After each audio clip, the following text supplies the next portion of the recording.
सच्चित्सुखस्वरूपाय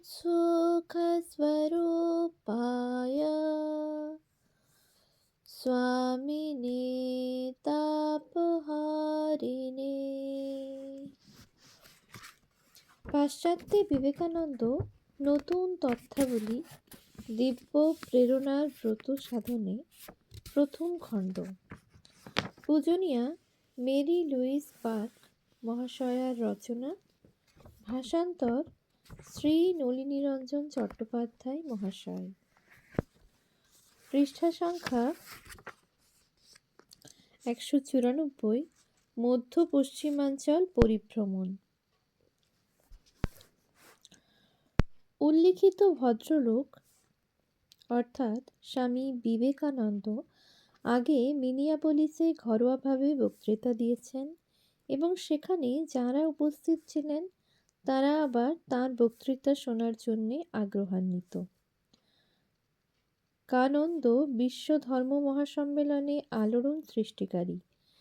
মঞ্চে তাঁর কেবলমাত্র উপস্থিতিতেই বারবার প্রেক্ষাগৃহ পূর্ণ হয়ে যেত। তিনি অত্যন্ত কৌতূহল উদ্দীপক ব্যক্তিত্ব এবং প্রত্যেক ছাত্রের মনোযোগ আকর্ষণের যোগ্য। সুতরাং শহরে স্বামীজির দ্বিতীয়বার উপস্থিতিকালে ফার্স্ট ইউনিটেরিয়ান চার্চ কানায় কানায় পূর্ণ হয়ে গেল। ভারতে প্রচলিত রীতিনীতি বক্তৃতার রিপোর্ট পরদিন মিনিয়াপোলিস জার্নাল ও ট্রিবিউন এ ছাপা হলো। সে দুটি যথাক্রমে নিম্নরূপ: রসিক হিন্দু। স্বামী বিবেকানন্দ আর এক বিপুল সমাবেশকে তৃপ্ত করলেন। গত সন্ধ্যায় ইউনিটেরিয়ান চার্চে ভারতের স্বামী বিবেকানন্দের বক্তৃতা শোনার জন্যে বিপুল জনসমাবেশ হয়। সে দেশের রীতিনীতি বর্ণনা প্রসঙ্গে ব্রাহ্মণটি আমেরিকার কতকগুলি অমার্জিত দিকের উল্লেখ করেন। তিনি রসিক মানুষ, শ্রোতারা তাঁর তৎপর উত্তর ও বুদ্ধিদীপ্ত বাকচাতুর্যের তারিফ না করে পারেনি। তিনি স্বীকার করেন না তার দেশের মানুষ সর্বতোভাবে মন্দ, তবে অনেক কিছু আছে যা আমেরিকানরা অপছন্দ করলেও ঠিক হতে পারে। ম্যাজিস্ট্রেটের সামনে সে দেশের স্বামী স্ত্রীর গোলমালের কথা বলতে তিনি কখনো দেখেননি। একদিন তারা বিবাহিত হবে এই ধারণা নিয়ে তারা বড় হয়ে ওঠে এবং ভাই বোনের মতো ভালোবেসেই তারা বয়ঃপ্রাপ্ত হয়। তিনি তার দেশের রীতিনীতি, প্রাচ্যের মন্দির, জাদুবিদ্যা ও অন্যান্য বিশেষত্বমূলক বিষয়ের বর্ণনা দিলেন মনোমুগ্ধকর রূপে। বক্তৃতার পরে শ্রোতারা কিছু কিছু প্রশ্ন করেন। ব্রাহ্মণ পুরোহিত বিবেকানন্দ গত সন্ধ্যায় ফার্স্ট ইউনিটেরিয়ান চার্চে উপস্থিত হলে পূর্ণ প্রেক্ষাগৃহ তাঁকে অভিনন্দিত করে। মিনিয়াপোলিসে এই দ্বিতীয়বার তিনি শ্রোতাদের সম্মুখীন হলেন। বিবেকানন্দ বুদ্ধিমান, প্রত্যুৎপন্নমতি বক্তা। যে কোনো বিষয়ে আক্রমণ শানাতে বা আত্মরক্ষা করতে তাঁর তৎপরতা। বক্তৃতায় মাঝে মাঝে হাস্যরসের সংমিশ্রণ শ্রোতারা উপভোগ করে। গতকাল তিনি বিশ্ববিদ্যালয়ের কাপ্পা কাপ্পা গামাজ আয়োজিত সভায় বক্তৃতা করেন। শ্রোতাদের মধ্যে বেশ কিছু নিষ্ঠাবান চিন্তাশীল নারী পুরুষ ছিলেন, যারা তার নিজস্ব পছন্দের বিষয় ভারতে প্রচলিত রীতিনীতি সম্পর্কিত বক্তৃতায় খুশি হয়েছেন। নিজস্ব জাতীয় আচ্ছাদনে ভূষিত, প্রায় সময়ে দুটি হাত পশ্চাৎ দিকে নিবদ্ধ কানন্দ মঞ্চের উপর পায়চারি করতে করতে ভাষণ দেন। বাক্যগুলি উচ্চারণের মাঝখানে বেশ কিছুক্ষণ ছেদ থাকে। মনে হয় যেন তাঁর ইচ্ছা সেগুলি শ্রোতাদের অন্তরে দৃঢ়ভাবে প্রথিত হোক। তাঁর ভাষণ সেরকম গুরুভার নয় যাতে লঘু স্বভাবের শ্রোতারা বুঝতে অপারগ হন, কিন্তু এর সঙ্গে তিনি প্রগাঢ় সত্যের দর্শনও যুক্ত করেন। ভারতের রীতিনীতি আলোচনা প্রসঙ্গে নারী ও পুরুষের বিভক্ত জীবন, নারী জাতির প্রতি শ্রদ্ধা, তাদের পবিত্রতা আবার তারই সঙ্গে তাদের মর্যাদাহীনতার কথাও বললেন। তাদের জীবনধারা প্রশান্ত ও শান্তিপূর্ণ, কিন্তু তার মধ্যে স্বাধীনতা নেই। মুসলমানদের কথা প্রসঙ্গে বললেন, তারা ভারতের জনসমষ্টির 1/5 এবং তাদের সংখ্যা হল 6,50,00,000, অর্থাৎ যুক্তরাষ্ট্রের জনসংখ্যার সমান। তিনি সেখানকার মন্দিরগুলির চমৎকারিত্ব, ভারতীয় যাযাবর শ্রেণীর জাদুকরদের নৈপুণ্য বর্ণনা করলেন। প্রচলিত কুসংস্কারগুলিরও উল্লেখ করলেন। কোথাও যাত্রা করার আগে কিভাবে জলে ঘট পূর্ণ করে দরজায় রাখা হয় ইত্যাদি। যারা ট্যাক্স দেওয়ার অতিরিক্ত কোনো রাষ্ট্রনীতির খবর রাখে না, সেই কৃষকদেরও আধ্যাত্মিক জ্ঞানের কথা শোনালেন। গঙ্গা নদীর প্রতি হিন্দুদের ভক্তির কথা স্বীকার করলেন। তার নিজেরও বরাবরের ইচ্ছা গঙ্গার তীরে দেহত্যাগ করেন। শান্ত অথচ ঈষৎ গরিমা বিজড়িত কণ্ঠে তিনি এইসব কথা বললেন, যাতে বর্তমান আমেরিকার জীবনযাত্রা প্রণালীর প্রতি কিছু মন্তব্যও ছিল। শ্রোতারা সেই বাক্যগুলি উচ্ছ্বসিত হাসি ও করতালি ধ্বনিতে অভিনন্দিত করল। বাকভঙ্গিতে স্বরধ্বনি ঈষৎ বিকৃত করে এবং ভুল জায়গায় জোর দিয়ে এমনভাবে উচ্চারণ করছিলেন যেটা অভিনব হলেও মধুর শোনাচ্ছিল।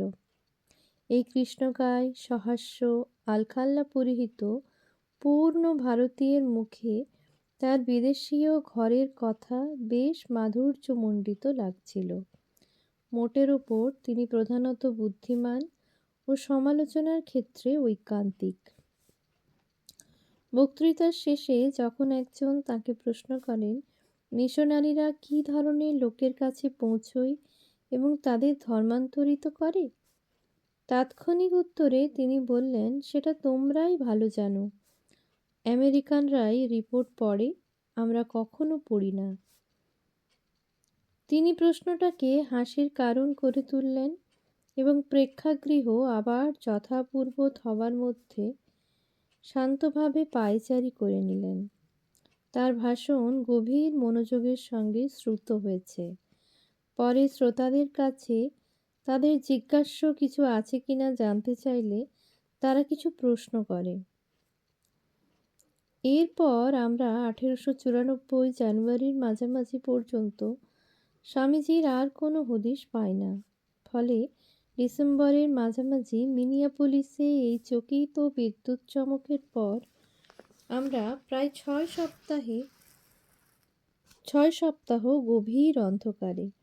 যদিও এ সময় তিনি যথেষ্ট সক্রিয় থেকে এখানে ওখানে ছোট বড় শহরে বক্তৃতা দিয়ে বেরিয়েছেন, তার পদচিহ্ন অনুসরণ করে সংবাদ সংগ্রহের চেষ্টা বৃথা। তবু অনুসন্ধান চলছেই, আশা পরিত্যক্ত হয়নি। 2. এক আশ্চর্য ও বিভ্রান্তিকর এই 90-এর দশক।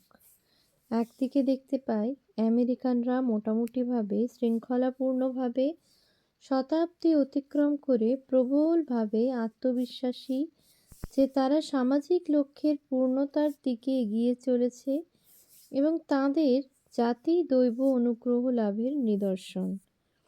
আবার অন্যদিকে 90-এর দশক যেন নতুন শতাব্দীর দিকে হতবুদ্ধির দৃষ্টিতে তাকিয়ে আছে, যেখানে তাদের পরিণাম সম্পূর্ণভাবে অনিশ্চিত।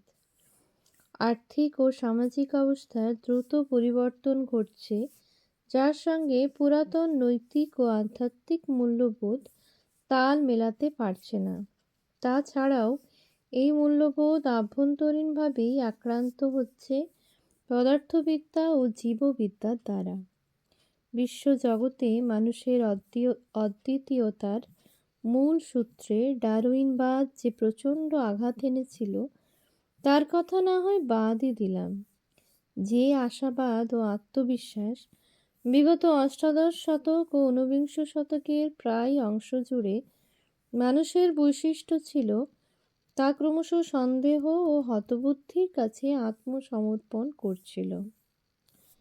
স্নায়ুর প্রায় শেষ অবস্থা, যা সকল পরিবৃত্তি কালে ঘটে, এখানেও সেই পরিবর্তন বিরোধী প্রচেষ্টা ও খাপ খাইয়ে নেবার প্রচেষ্টার মধ্যে এক অসুস্থ চেহারা ফুটে উঠেছিল। বিশ্ব ধর্ম মহাসম্মেলনে দেখা গেছে দুটি সুস্পষ্ট ও সুনিশ্চিত ধর্মীয় মনোভাব। একদিকে ছিল প্রাচীন ধারণার প্রতি আনুগত্য ও তাকে রক্ষা করার জন্য সর্বশক্তি ও হিংস্রতার প্রয়োগ।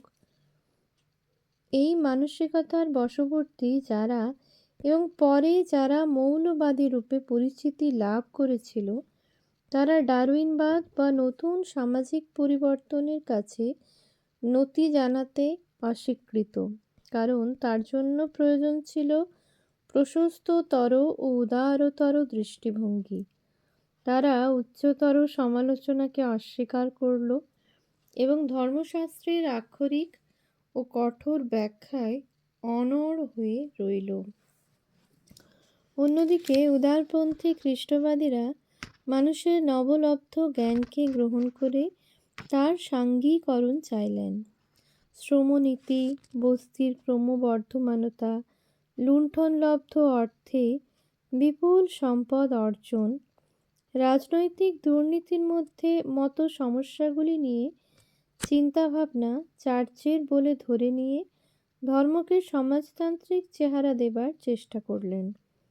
মানুষের সামাজিক ও অর্থনৈতিক উন্নতির প্রশ্নটি গ্রহণ করে চার্চ রাজনীতির ক্ষেত্রে ঝাঁপিয়ে পড়ল, ফলে আধ্যাত্মিকতায় এলো অবহেলা। এর অবশ্যম্ভাবী ফল হলো ধর্মনিরপেক্ষতা। এসব সত্ত্বেও উদার মানসিকতার যাজকরা, যারা তাদের উদারতার জন্যে গর্ব প্রকাশ করতেন, এগিয়ে এসে স্বামীজিকে স্বাগত জানালেন। তিনি প্রত্যেক শহরেই হয় ইউনিটেরিয়ান, না হয় কংগ্রিগেশনাল চার্চে প্রায় অনিবার্যভাবে যে আমন্ত্রিত হয়েছেন বক্তৃতা দেবার জন্য, তার মধ্যে আকস্মিকতা কিছু নেই। অনেকের মতে 19 শতকের প্রথম দিকে তুরীয়বাদী আন্দোলনই আমেরিকায় স্বামীজির শিক্ষার উপযোগী মানসিক ক্ষেত্র প্রস্তুত করেছিল।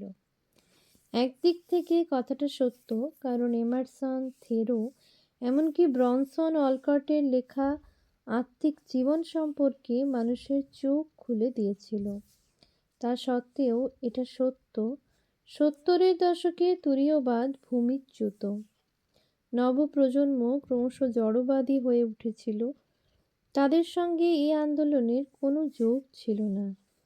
এরা সমস্যার সমাধান খুঁজছিল আরও মৃত্তিকাস্পর্শী ও বৈজ্ঞানিক দর্শনের মধ্যে।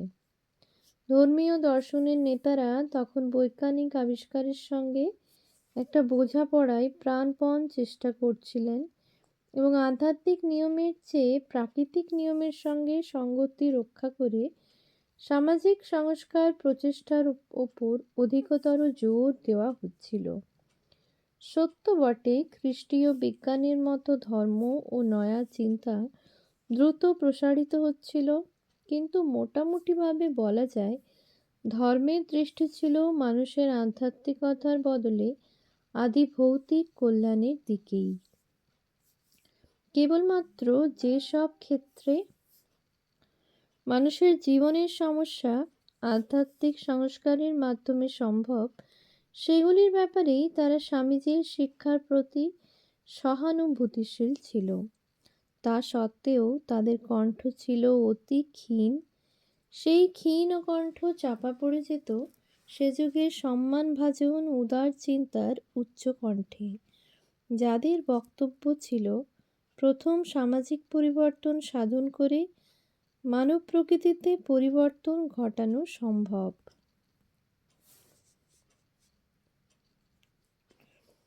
ওম শান্তি শান্তি শান্তি। হরি ওম তৎসৎ। শ্রীরামকৃষ্ণার্পণমস্তু।